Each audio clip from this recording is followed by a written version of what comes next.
فلسطين. احنا ما نسالوا حتى حاجه فلسطين، هكذا قالوا ما نسالوش. عندنا واحد اليد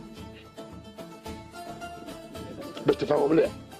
ايام صلاح الدين الايوبي تلاقى سيدي بومدين الغوثي دفين تلمسان، سمعوا به سيدي بومدين في تلمسان، راح لفلسطين وتلاقى مع صلاح الدين ودخل في الحرب ضد الصليبيين وقطعت يده.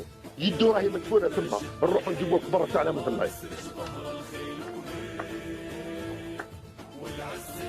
هيا يا اللي راكم تقولوا عنا الوطنيه في حاجه تغرى.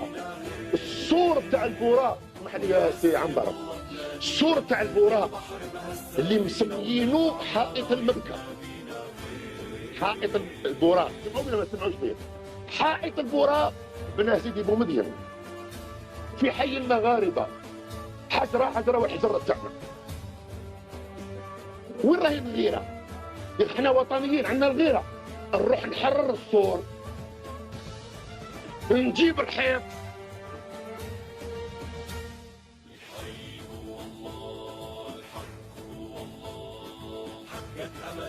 اما اللي حب يجيب الحيط قال انت ارهابي، واللي حيجيب فلسطين قال انت ارهابي، ولازم ترضى بالخنوع والخضوع والركوع للصهيونة الامريكيه او الامريكا الصهيونيه.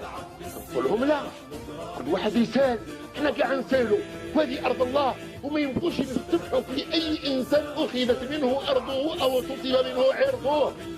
راهم ولادنا، راهم بناتنا، راهم اخواننا، ولا بد وان يتعاون الجميع من اجل استكمال تحرير اولى القبلتين. نقول هذه الكلمه لبعض اولادنا